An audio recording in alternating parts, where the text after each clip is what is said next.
VS99 news కి స్వాగతం. Bulletin ముందుగా హెడ్లైన్స్ చూద్దాం. Jal Jeevan mission workshop ప్రారంభించిన రాష్ట్ర ఉప ముఖ్యమంత్రి శ్రీ పవన్ కళ్యాణ్.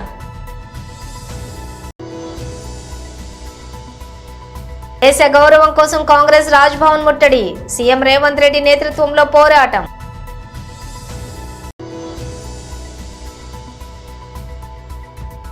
ఆటో నడుపుతూ అసెంబ్లీకి వెళ్తున్న మాజీ మంత్రి ఎమ్మెల్యే కేటీఆర్.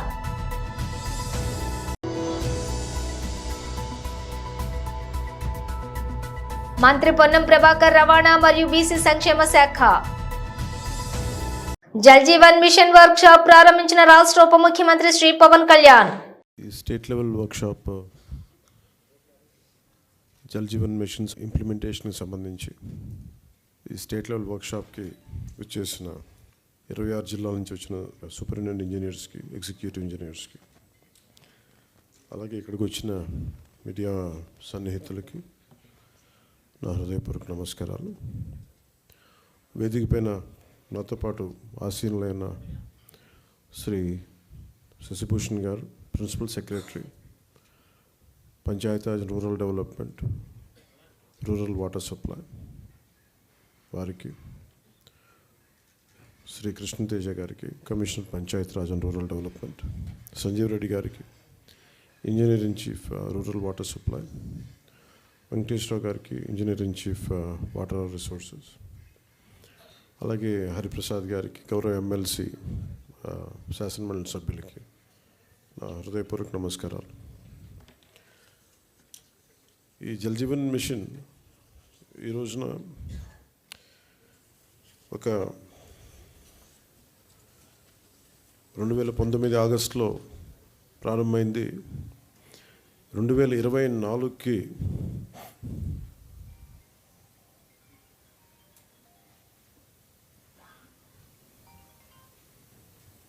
క్షమించాం 2024కి దీన్ని మరింత బలోపేతం చేయాలని. ఇప్పటిదాకా జల్ జీవన్ మిషన్ కేవలం నీటిని అందించడం దాని వరకే అంతవరకు పరిమితమైంది. ఇది గౌరవ ప్రధానమంత్రి శ్రీ నరేంద్ర మోదీ గారి కళ. ఇది కనీసం రోజుకి ఒక 55 లీటర్ల నీళ్లు సగటున మనిషికి ఇవ్వాలి అని, అది కూడా పరిశుభ్రమైన నీరు ఇవ్వాలి అనేది అల్టిమేట్ గోల్. ఏంటంటే జల్ జీవన్ మిషన్కి సంబంధించి నిరంతరం నీటి సరఫరా ఉండాలి ప్రతి ఒక్కరికి అనేది ఆకాంక్ష, ఆశయం. దాంట్లో కనీసం ముందస్తుగా కనీసం 55 లీటర్లు కనీసం ఇవ్వాలి అనేది ఆకాంక్షతోటి స్టార్ట్ అయింది. ఇప్పుడు ఈ అమృతధార ఈ వర్క్షాప్ని ఎందుకు అమృతధార అని పెట్టాము Jal Jeevan mission revamp programme కింద అనుకుంటే, ఒకటి ఉన్న నీటి వనరులని బలోపేతం చేయటం, అలాగే maintenance of existing schemes, already ఉన్న వాటర్ స్కీమ్స్ అన్నిటినీ వాటి మెయింటెనెన్స్ ఎలా ఉన్నాయి ఏంటి అనేది, అలాగే వాటర్ కన్జర్వేషన్ కూడా ఎంత కీలకమో. దీన్ని జల్ జీవన్ మిషన్లో లేదు, కానీ ఇది మనం తీసుకున్న తర్వాత కొత్త ప్రభుత్వం ఎన్డీఏ ప్రభుత్వం వచ్చిన తర్వాత మనం తీసుకునేవి వాటర్ కన్జర్వేషన్ కూడా చాలా కీలకమైంది. అలాగే ట్రైనింగ్ అండ్ కెపాసిటీ, ఒకటికి ఉద్యోగస్తులకే కాకుండా ప్రజలను కూడా దీంట్లో భాగస్వామ్యం చేయాలనేదే ఒకటి. అలాగే దీంట్లో ఈ ఐటీ సిస్టమ్స్ ద్వారా దీన్ని మనం స్ట్రీమ్లైన్ ఆపరేట్ చేసే విధానం, అలాగే గ్రీవెన్స్ రిడ్రెసల్, ఏమైతే నీటి సరఫరాలు ఇబ్బందులు ఏమున్నాయో రిపీటెడ్గా వచ్చే అవుట్ ఆఫ్ మెయింటెనెన్స్, వాటికి కూడా ఒక విధి విధానాలని రూపొందించడం, అది దీనికి సంబంధించి ఈ అమృతధార సంబంధించి. దేశ గౌరవం కోసం కాంగ్రెస్ రాజ్ భవన్ ముట్టడి, సీఎం రేవంత్ రెడ్డి నేతృత్వంలో పోరాటం.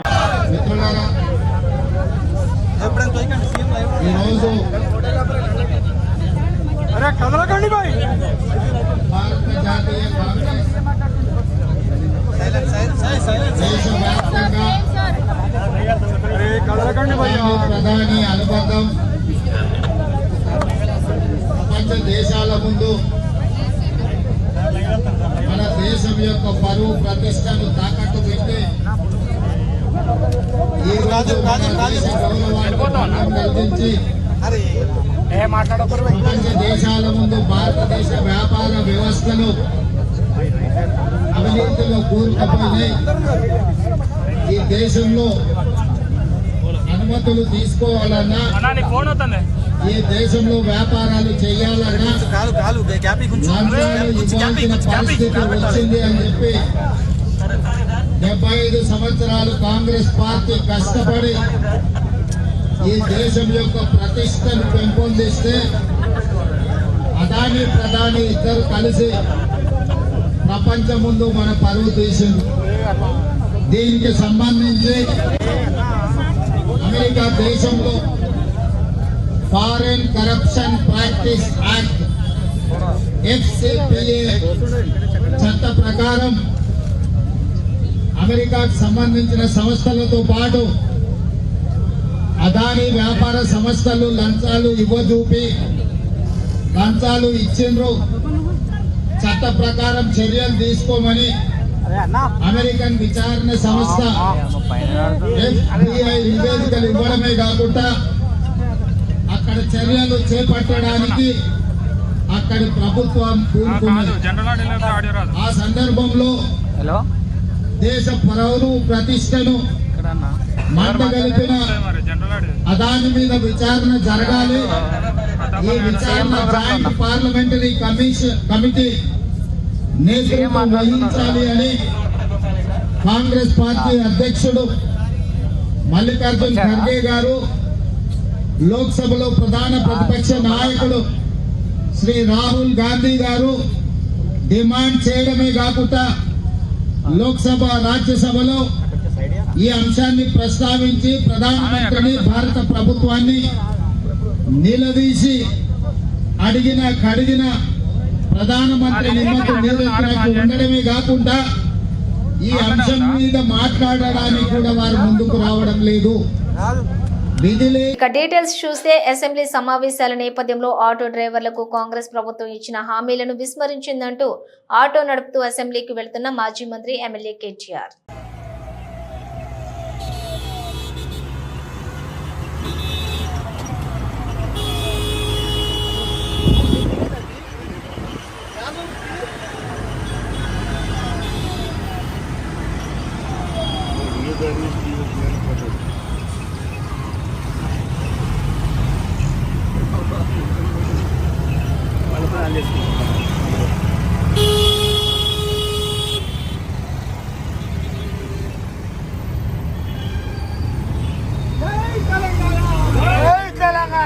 మంత్రి పొన్నం ప్రభాకర్ రవాణా మరియు బీసీ సంక్షేమ శాఖ బీఆర్ఎస్ పార్టీ ఆటో కార్మికులపైన ముసలి కన్నీరు కారుస్తోంది.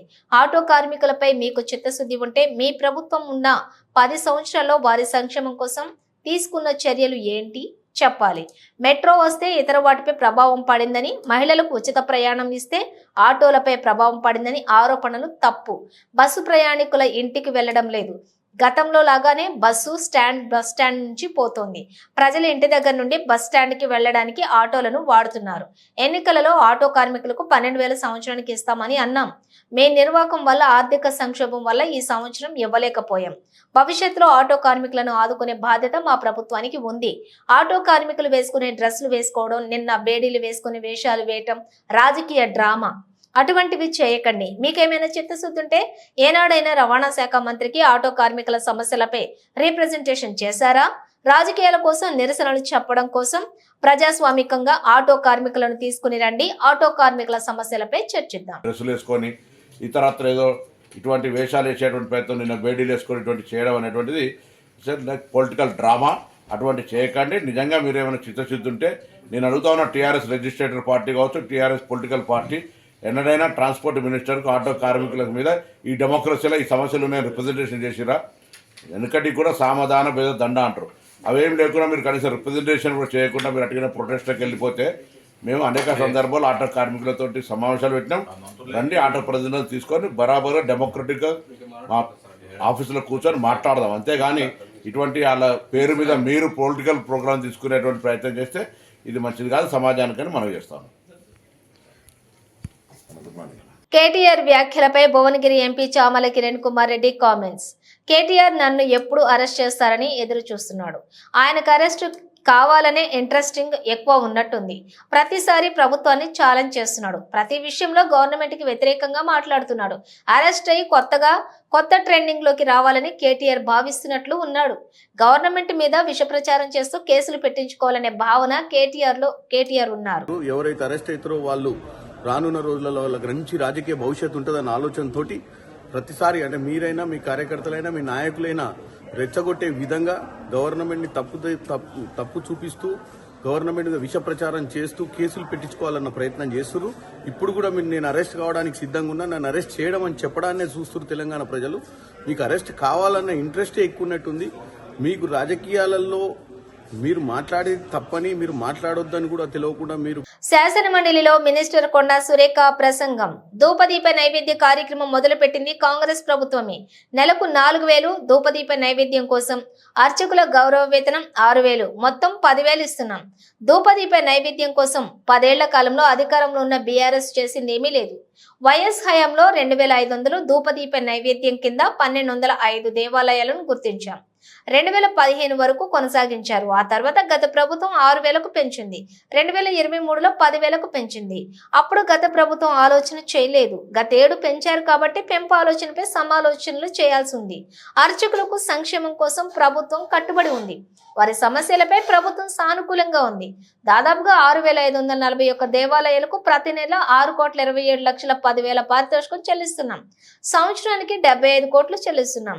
73.22 కోట్ల బడ్జెట్ కేటాయించి మంజూరు చేశాం. 62.69 కోట్లు ఖర్చు కూడా చేశాం.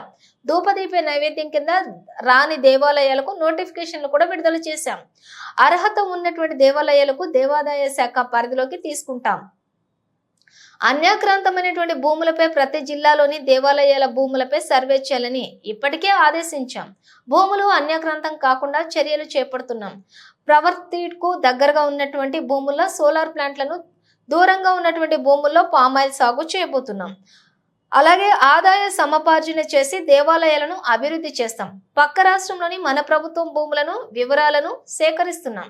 సుప్రీంకోర్టు ఆదేశాల మేరకు అర్చకుల సిబ్బందికి సంక్షేమ నిధికి ట్రస్ట్ 1998లో ఏర్పాటు చేశారు. అర్హతలు ఉన్న వాళ్ళను తప్పకుండా ఎంపిక చేసి, దానికి ఏం బెంచ్ మార్క్ ఏం లేదు అధ్యక్ష. ఎంతమంది అప్లై చేసుకున్నా కూడా ఇవ్వడానికి సిద్ధంగా ఉంది. త్వరలోనే మేము ఆ నోటిఫికేషన్ కూడా ఇచ్చి, మీరు అన్నట్టుగా సేవాలాల్ అదేవిధంగా ట్రైబల్ వాళ్లకు కూడా మరి అవకాశము కల్పించడానికి ఈ యొక్క నియమ నిబంధనల కింద వస్తే తప్పకుండా ఇవ్వడానికి మేము సిద్ధంగా ఉన్నామనే విషయాన్ని కూడా ఈ సందర్భంగా నేను తెలియజేస్తా ఉన్నాను అధ్యక్ష. ఫలక్నుమాలోని ఎస్ఆర్ పెట్రోల్ ఎల్పీజీ పంపులో కస్టమర్ ఢీకొనడంతో క్యాషియర్, ఇతర సిబ్బందికి గాయపడ్డారు. ఇక తన కారులోని గుర్తు తెలియని వ్యక్తి పంపు చేయడానికి వచ్చిన 1,500 ఇంధనం నింపమని అడిగారని, ఆ మొత్తాన్ని చెల్లించలేదని సిబ్బంది ఆరోపించారు. నగదు చెల్లించమని క్యాషియర్ అడగటంతో వ్యక్తి అతనిని, ఇతర సిబ్బందిని కొట్టి పారిపోయాడు. ఫలక్నుమా పోలీసులకు ఫిర్యాదు చేశారు. అనంతరం ఘటనా స్థలాన్ని సందర్శించారు.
जितेंद्र है, ये फलकनामा डिपो के सामने पंप एसआर और पेट्रोल डला लिए 1500 का, मार दिए बोल के गाड़ी ले भगा रहे तो उनका कार को लटक के सीधा गए तो मुँह पे मारे मेरे।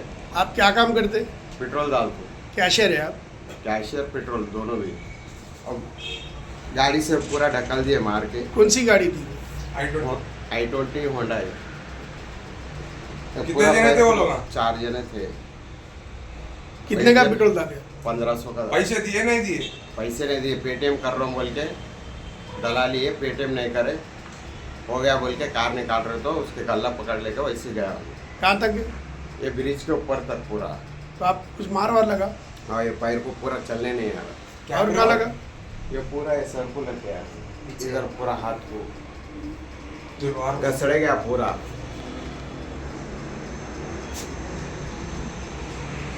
पूरा पूरा रोड पूरा वहाँ तो यहाँ से वहाँ तो पूरा घसड़े गया। वो स्पीड में भगा रहा था, 900 करा पुलिस को। పనిచేస్తున్న అవుట్ సోర్సింగ్ కార్మికుల మార్చకపోతే పెద్ద ఉద్యమమే చేపడతామని యూనియన్ అధ్యక్షులు నారాయణ హెచ్చరించారు. కార్మికుల కేటగిరీ మార్చి తక్షణమే వేతనాలు పెంచాలని ఆయన డిమాండ్ చేశారు. జలమండలి అవుట్ సోర్సింగ్ ఉద్యోగుల యూనియన్ కార్యవర్గ సమావేశం హైదరాబాద్ బాగ్లింగంపల్లిలోని సుందరి అభిజ్ఞాన కేంద్రంలోని జరిగింది. ఈ సమావేశానికి ఆయన ముఖ్య అతిథిగా హాజరై సందర్భంగా మాట్లాడుతూ అవుట్ సోర్సింగ్ కార్మికులు చాలీచాలని జీతాలతో నగరంలో జీవించడం చాలా కష్టమని, వెంటనే వేతనాలు పెంచాలని రాష్ట్ర ప్రభుత్వానికి వారు విజ్ఞప్తి చేశారు. 2023లో జీవో 60 ద్వారా వేతనాలు పెంచారు. కేటగిరీ 2లో చేర్చాల్సినటువంటి కార్మికులను కేటగిరీ 1లో చేర్చడం ద్వారా ప్రతి కార్మికుడు నెలకు 4000 రూపాయలు నష్టపోతున్నారని వాపోయారు. అధికారులు తప్పిదాన్ని సరిచేసి కేటగిరీ మార్చి జీతాలు పెంచాలని అన్నారు. మీటర్ రీడర్స్, గార్డెన్స్ కు వేతనాలు పెంచాలి. ఓటీ విధానాన్ని అమలు చేయాలి. అన్ని రకాల వసతులు కార్మికులకు కల్పించి ఎంఓఎం విధానాన్ని రద్దు చేసి ఎస్టీపీ కార్మికులకు ప్రతి నెల 5వ తేదీన వేతనాలు చెల్లించాలని ప్రభుత్వాన్ని వారు కోరారు. చనిపోయిన వారి కుటుంబ సభ్యులకు ఉద్యోగాలు ఇవ్వాలని, త్వరలో ఎమ్మెల్యేలకు, అధికారులకు ఎండీసీ వినతి పత్రాలు ఇవ్వనున్నట్లు నారాయణ వెల్లడించారు. వెంటనే సమస్యలు పరిష్కరించకపోతే బోర్డు కార్యాలయాన్ని ముట్టడిస్తామని హెచ్చరించారు. 8. ఇందిరమ్మ ఇండ్లలో మొదటి ప్రాధాన్యత ఎరుకల కులస్తులకు ఇవ్వాలని తెలంగాణ ఎరుకల ప్రజాసమితి పక్షాన మేము డిమాండ్ చేస్తున్నాము. అదేవిధంగా ఏదైతే 90% జనాభా ఎరుకల కులస్తులు కేవలం పందుల పెంపుకొని జీవిస్తున్నారు. వారికి జీవనోపాధి గడపాలంటే ప్రతి ఒక్క ఎరుకల కుటుంబానికి 5 గుంటల స్థలం కేటాయించాలని తెలంగాణ ఎరుకల ప్రజాసమితి పక్షాన డిమాండ్ చేస్తున్నాము. ఈరోజు రాష్ట్రంలో ఉన్న ఎరుకల జాతి ఏకమై రాష్ట్ర కార్పొరేషన్ కోసము, ఏకలవ్య నాంచారమ్మ గుళ్ళ కోసము, ఏకలవ్య విగ్రహాల కోసము తెలంగాణ ఎరుకల ప్రజాసమితి పక్షాన పోరాడడానికి సిద్ధంగా ఉన్నాము. ఈరోజు రేవంత్ రెడ్డి గారి ప్రభుత్వము కేవలము ఓటు బ్యాంకు వాడుకొని ఎరుకల కులస్తుల గురించి మాట్లాడలేని పరిస్థితి ఉన్నది. మేము ఓటు బ్యాంకుగా ఉన్నాము. జన సమీకరణలో కూడా మమ్మల్ని తక్కువగా చూపెట్టి మా అభివృద్ధికి నోచుకోలేని పరిస్థితి ఉంది. రేవంత్ రెడ్డి గారు ప్రత్యక్షంగా ఎరుకల జాతి పైన మీకు చిత్తశుద్ధి ఉన్నట్టయితే మా కులస్తుల గురించి ఆలోచించాల్సిన అవసరం ఉంది. మీరు నోరు తెరవాల్సిన 55,000 ఫీజు కడితే మమ్మల్ని ఎగ్జామ్ లో కూర్చొనిస్తాం, లేకుంటే ఫీజు కట్టని ఎడల కూర్చొనివ్వమని అంటున్నారు. అందుకే మేము ధర్నా చేస్తున్నాం.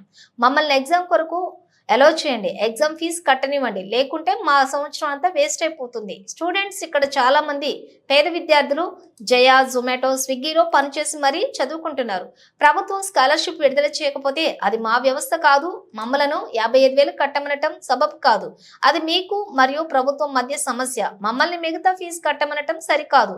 అందుకే మేము ధర్నా చేస్తున్నాం. ఇదే విషయం చాంద్రేణిగుట్ట ఎమ్మెల్యే అక్బరుద్దీన్ అసెంబ్లీ ఎత్తితే గత ప్రభుత్వం కేసీఆర్ ఉండే ఆయనను అడగండి అని అన్నారు.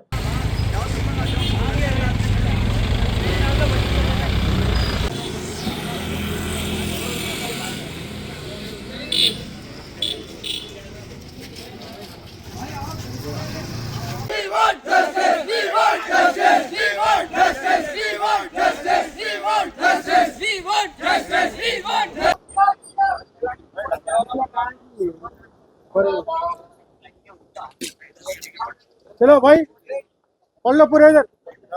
We want justice! We want justice! We want justice! We want justice! We want justice!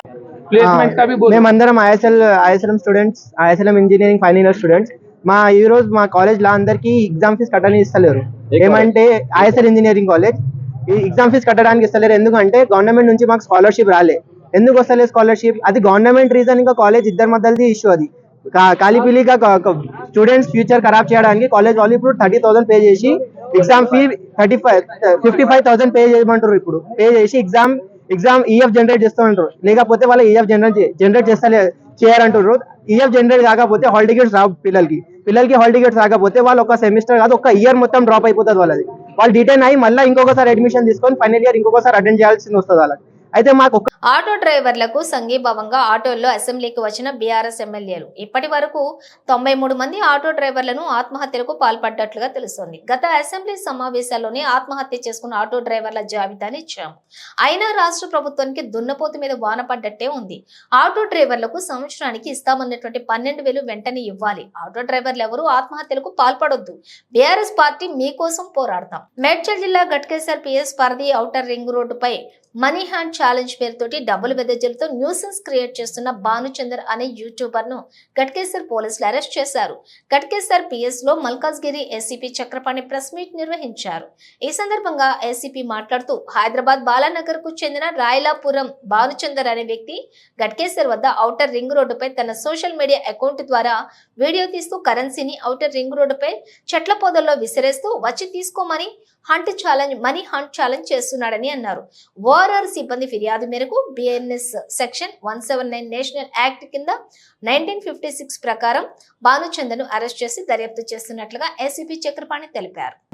కాబట్టి చాలా మంది మీరు అన్నట్టు ఆత్మహత్యలు కూడా చేసుకుంటున్నారు. అవన్నీ అప్పులు చేసేసి కూడా లోన్ యాప్స్ ద్వారా కూడా అప్పులు తీసుకొని అప్పు చేసేసి వాటిని తీర్చలేక వాళ్ళు సూసైడ్లు కూడా చేసుకుంటా ఉన్నారు. కాబట్టి మేమంతా యూత్కు పబ్లిక్ అందరికీ మేము అప్పీల్ చేయడం అంటే వీళ్ళందరికీ ఇటువంటి వీడియోస్ని మీరు ఎంకరేజ్ చేయకుండా ఉంటే బాగుంటుంది. వాళ్ళకి ఏంటంటే మెయిన్గా వాళ్ళకు వ్యూస్ రావాలా.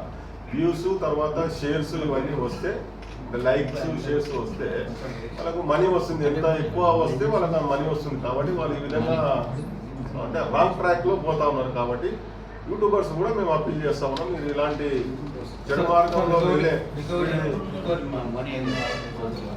సంధ్య థియేటర్ లో జరిగిన తొక్కిసలాటలో గాయపడిన శ్రీతేజ్ హెల్త్ కండిషన్ వైద్యులను అడిగి తెలుసుకున్నాను. అబ్బాయి కండిషన్ క్రిటికల్ గానే ఉంది. అబ్బాయి కాన్షియస్ లో లేడు. ట్రీట్మెంట్ గురించి వైద్యుల్ని అడిగితే ఎప్పుడు కోలుకుంటాడో చెప్పలేము అంటున్నారు. అందరూ అల్లు అర్జున్ కలుస్తున్నారు, కానీ అసలు కలవాల్సింది గాయపడిన శ్రీతేజను. అల్లు అర్జున్ అరెస్ట్ కాంగ్రెస్ పార్టీ ముఖ్యమంత్రి రేవంత్ రెడ్డి చేయించారని ప్రచారం చేస్తున్నారు. ఇలాంటి అవాస్తవ ప్రచారాలకు సినిమా వాళ్ళు బంద్ పెట్టాలి. రేపు మండలిలో ఈ విషయంపై మాట్లాడతాను. అందుకే ఈ రోజు శ్రీతేజ్ కుటుంబ సభ్యులను కలిసి ఆరోగ్య పరిస్థితి తెలుసుకున్నాను. పుష్ప 2కు భారీ కలెక్షన్లు వచ్చాయని విన్నాను. అందులో 10% అయినా శ్రీతేజ్ కుటుంబానికి ఇవ్వాలి. ఇక మీదట బెనిఫిట్ షో విషయంలో ప్రభుత్వం ఓ నిర్ణయం తీసుకుంటుంది. శ్రీతేజ్ త్వరగా కోలుకోవాలని ప్రార్థిస్తున్నాను.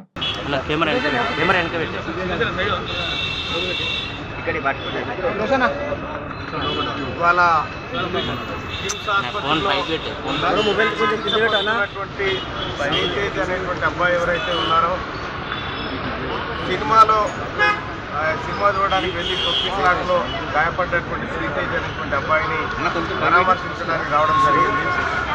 అయితే తర్వాత అబ్బాయి పరిస్థితి చూస్తే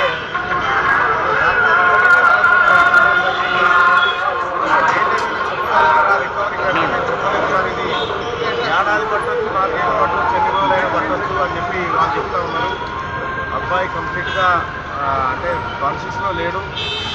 కేవలం మనిషి మాత్రమే కదులుతా ఉన్నారు తప్ప కూడా అతను బ్రెయిన్ కి మేజర్ గా డ్యామేజ్ అయినట్టుగా. బులెటిన్ ముగించే ముందు హెడ్లైన్స్ మరోసారి. Jal Jeevan mission workshop ప్రారంభించిన రాష్ట్ర ఉప ముఖ్యమంత్రి శ్రీ పవన్ కళ్యాణ్.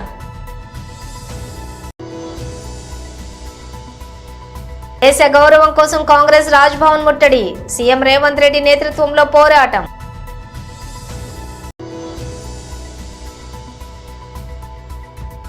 ఆటో నడుపుతూ అసెంబ్లీకి వెళ్తున్న మాజీ మంత్రి ఎమ్మెల్యే కేటీఆర్.